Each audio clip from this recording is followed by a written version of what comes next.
Voltei para a gente falar da competência 1. Na competência 1, a banca está olhando para alguns aspectos importantes da sua redação que estão relacionados ao registro da norma padrão. Então, ela vai olhar a parte da gramática, ela vai olhar a parte da ortografia e vai olhar a parte sintática das frases, ou seja, se você também usa as pontuações corretamente, porque isso vai implicar a clareza da sua construção frasal.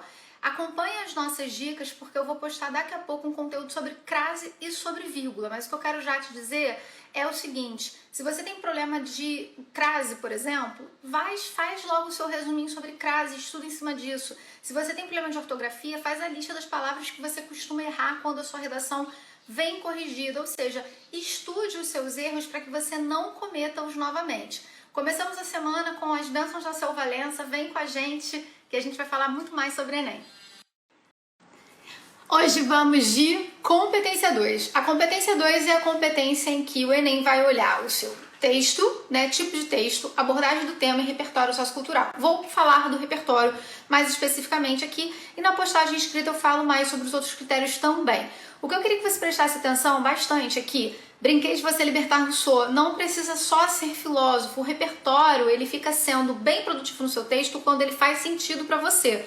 Então pensa muito nisso. Por exemplo, sexta-feira amanhã a gente vai fazer uma live sobre políticas habitacionais. Em vez de você buscar alguns conceitos filosóficos, a gente tem história, cara. Reforma Pereira Passos, a gente pode voltar à colonização portuguesa, a gente pode falar de lei de terras, por exemplo. A gente tem muito conhecimento da história, da geografia, que pode ajudar a gente a fazer uma boa redação.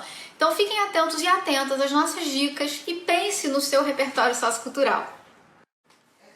E aí, chegamos à nossa última competência, nessa semana de competência com bastante conteúdo para vocês. A gente hoje vai falar de competência 3. Ai, Ju, eu sempre perco ponto na competência 3. Seus problemas acabaram. Eu acho que vocês não pegam essa referência que é do Cacete do Planeta, é bastante antiga.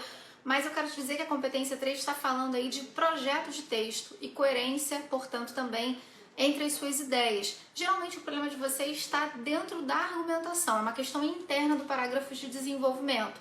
E aí a gente precisa focar melhor em como a gente pode estabelecer estratégias para fazer essas etapas da argumentação.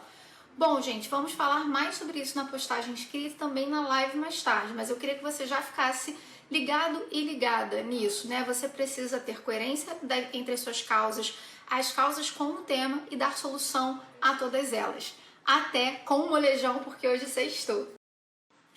Oi, voltei e hoje eu vou falar de competência 4. Não pirei, eu sei que a gente falou ontem de competência 1, mas hoje eu falo de competência 4 porque a gente está falando aí da forma, de elementos linguísticos, então eu vou aproveitar esse caminho.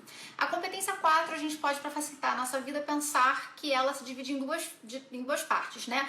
Primeiro a gente vai olhar aí na competência 4, que é a competência da coesão. Desculpa, eu não falei, gente. A competência da coesão a gente vai olhar a não repetição de palavras e o uso de conectivos ou operadores argumentativos. Eu queria deixar já de dica para vocês. A gente não só tem sinônimos para não repetir palavras, beleza? E operador argumentativo tem a ver com os elementos de conexão que a gente estabelece que operam aí na argumentação.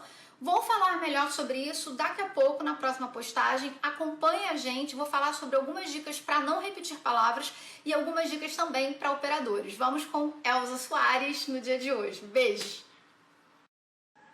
Hoje vamos de competência 5. A competência 5 ela é bem tranquila, basta que a gente fique aí ligado e ligada na estrutura que a gente precisa corresponder, com os 4 elementos mais o detalhamento.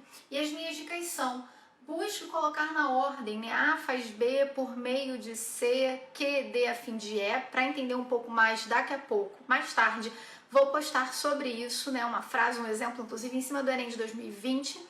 E a minha outra dica é que você, no seu planejamento textual, ao definir as causas que você vai trabalhar, já do lado coloca a proposta que vai estar ligada à causa, porque é importante que você solucione todas as causas que você apresentou na sua redação. É o momento em que a competência 5 está bastante interligada à competência 3. Você precisa resolver todas as suas causas para ganhar ponto também na C3. É isso e vamos de samba hoje!